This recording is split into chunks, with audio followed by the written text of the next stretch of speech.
Hello, everybody. Welcome to Beyond Boundaries with Lisa Richmond. I'm Lisa Richmond, and I am in the mountains on a lake, and I feel so good about it.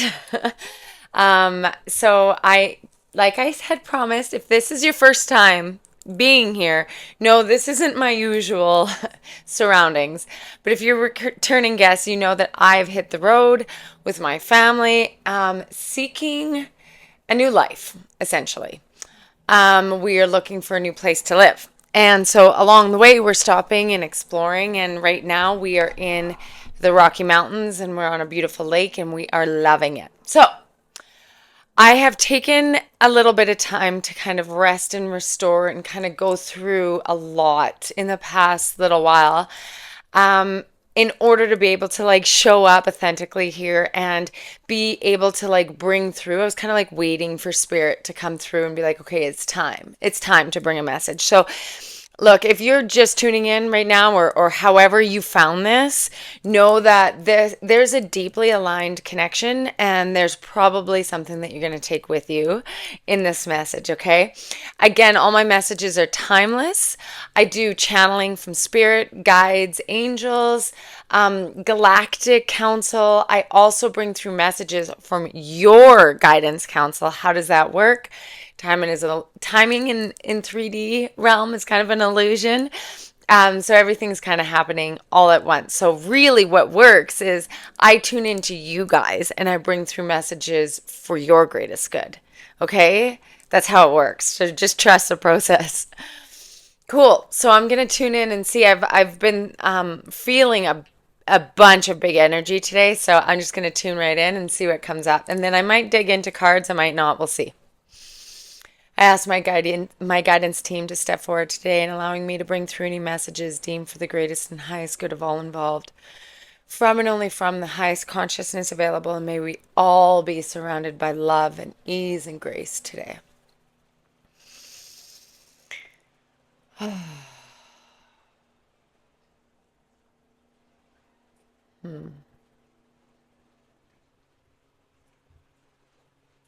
Okay, so they're bringing me into kind of a vision of, the when people say, oh, that's just the tip of the iceberg, right? I'm trying to remember what psychologist coined the iceberg theory, where what you see is just the tip, and then underneath the surface, underneath the water, there's like 90% of the iceberg, but you only see the tip.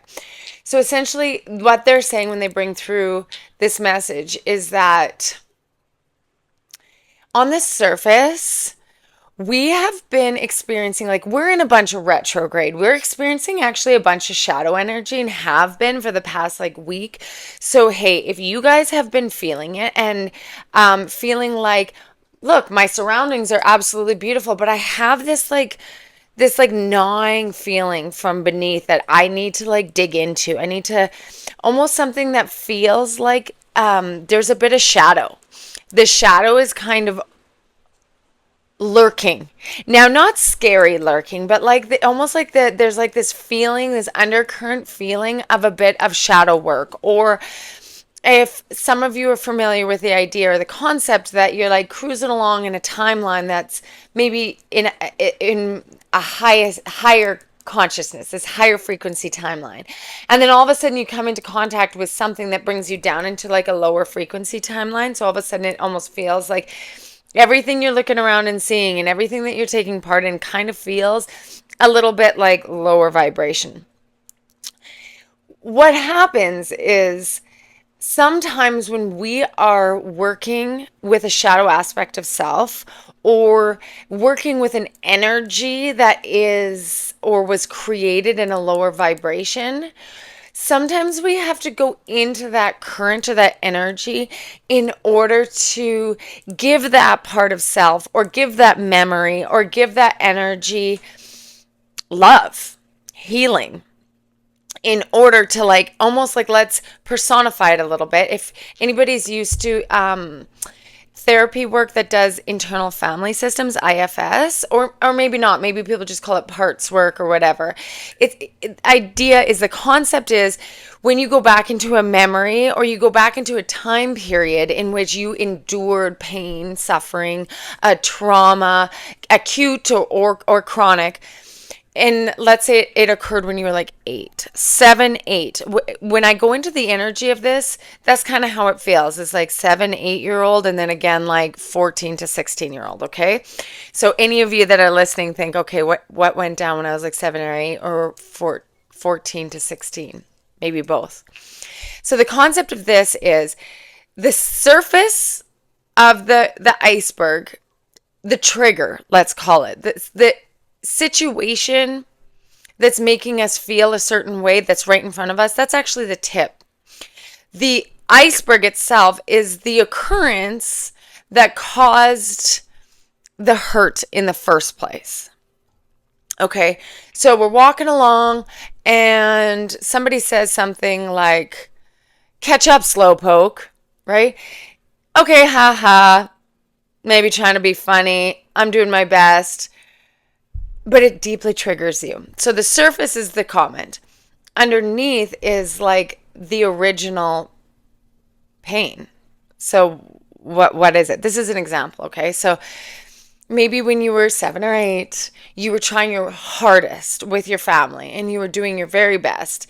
And an uncle or a father figure, something like that, came up and was like, if it wasn't for you, we'd be way further ahead. Or hey, hello, wake up, you're daydreaming again, your head's in the clouds, focus, and you're like, and it feels like you were always kind of made to believe like you were a pain in the butt, or you were holding the family back, or something like that, where all of a sudden that has held within you this sense of not enoughness, or always like lurking of that feeling.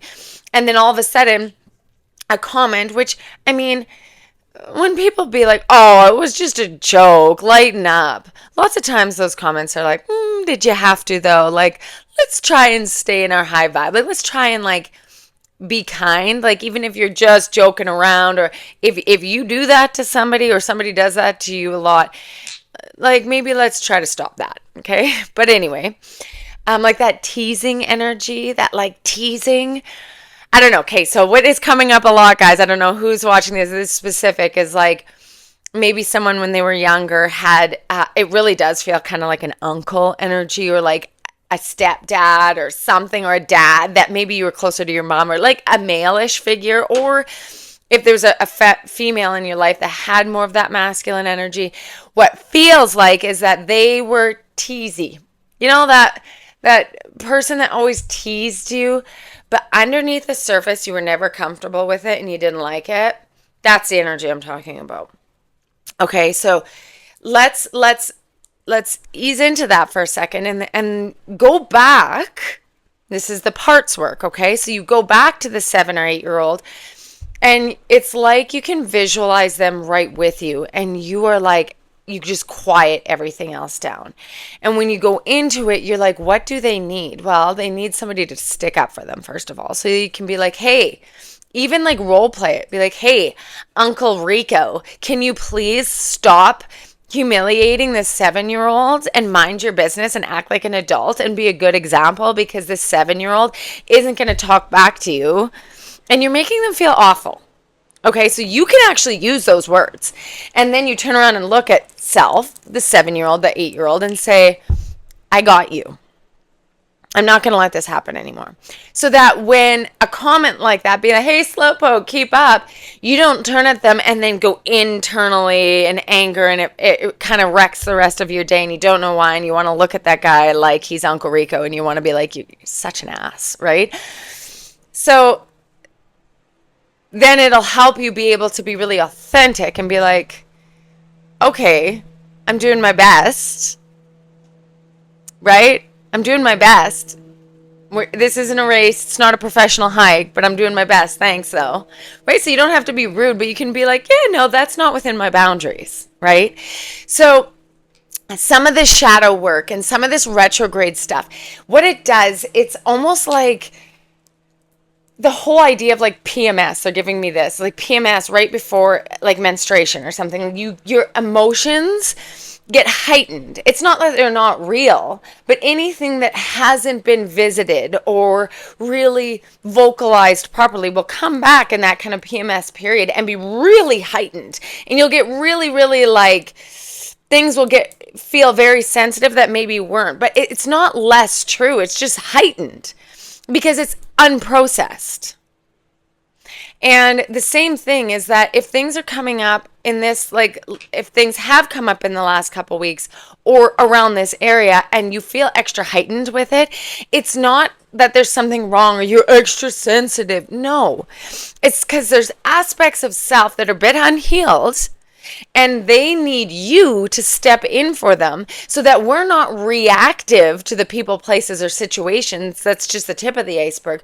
We're going under the surface and we're acknowledging. We're not putting down, ignoring, or saying like, oh, it's okay. Like, it's fine. I'm fine. I'm fine. I'm fine. No, if you're irritable and things are bugging you, know that that's the tip of the surface showing. You're needing to go under the surface right now and like dig in a little bit. Okay, so that's the 7-8-year-old. I want to see what they're saying about the 14 to 16-year-old. Okay, so same type of thing. Very much where the younger part is about like that voice that kind of gets stuffled, but the 14 to 16-year-old is that coming of age, really like growing in out of like childhood and into like adolescent. And I know that we can all agree, male or female, it isn't the most pleasant age because you don't have total autonomy.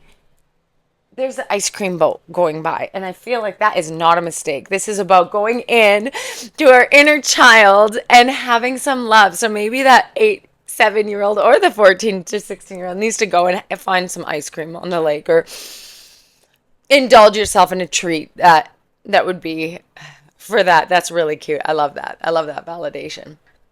Okay, so back to the 14 to 16-year-old, they're really telling me that some things that might be coming up for you guys is when coming of age or being in that kind of age category-ish, we weren't listened to a lot. So the whole like menstruation, the PMS thing is really linked into that because a lot of women got their period for the first time in that area. And it's such a tender age. And I guarantee you that there's like a fraction, like maybe 0.1% of the population of women who are really like introduced into that area of life with compassion, love, and actual like real like explanation. It's like shame, be quiet, use this. Nobody likes this time in their life. Like, you just have to bear through it. And us young girls are like, what the actual, right? So, and then for men or male, it's like the same type of thing coming into that is where you're starting to explore your sexuality. You're starting to explore your body changing. And you weren't really given a lot of grace with it. And from male to female, vastly different teachings in that area.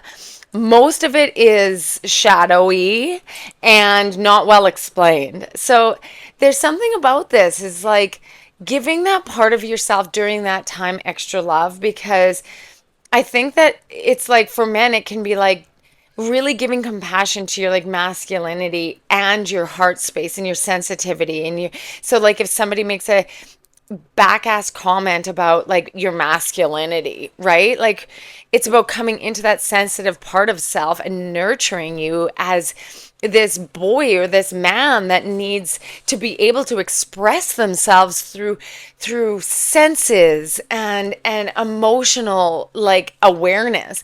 And for women to be able to like really embrace your femininity and your true intuition and like creating a sacred time during your cycle and honoring that, right?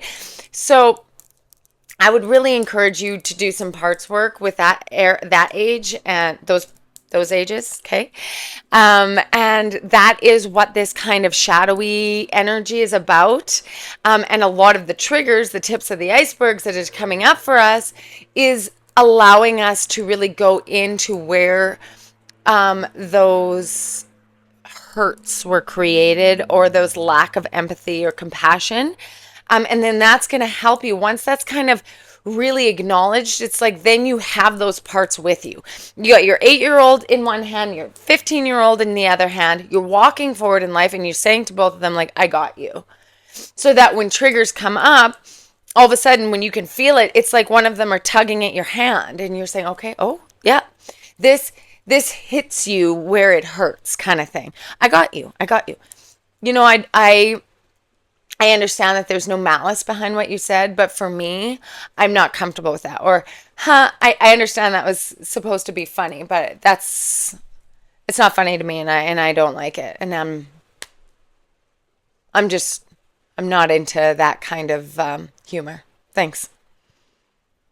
And if that's super uncomfortable for you, then you can simply just detach from it. Be like, I'm out. I'm not into this kind of thing. I'm out. And then you leave and give those parts of self love and validation. Wow, that's really powerful. And I think that you guys are going to have a really, like when you watch this and then you kind of dig into it a little bit, see what comes up. I'm curious.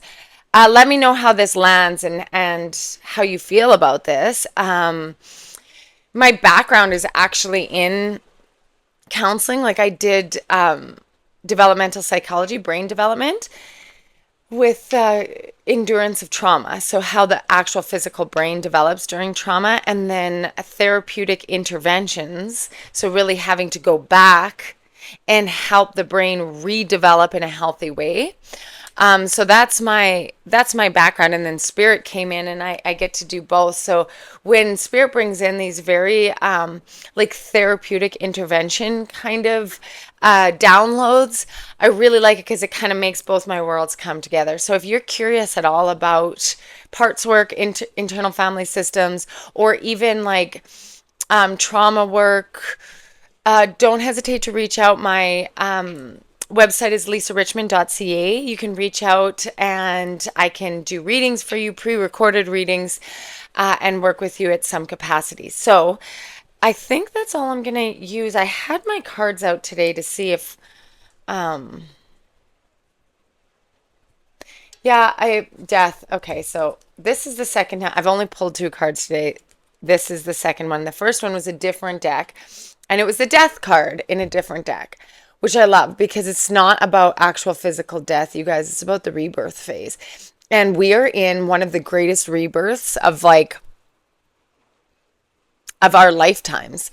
And I was going to say within 2025, but 2025 is like the wrap up year, right? It's the completion year. It's a 9. It's a completing. And this is all about wrapping up everything like we talked about. Some of the things that are keeping us not stuck, but kind of in that like constant, like where we have to resurface it and brings to the surface again, and then we kind of put it down and then we resurface it again. Like we're done with that cycle. We're done with that cycle now. The death card is such a beautiful card for this reading because it's like we're putting to rest that aspect of us that we're carrying around with us like a wounded part of self. And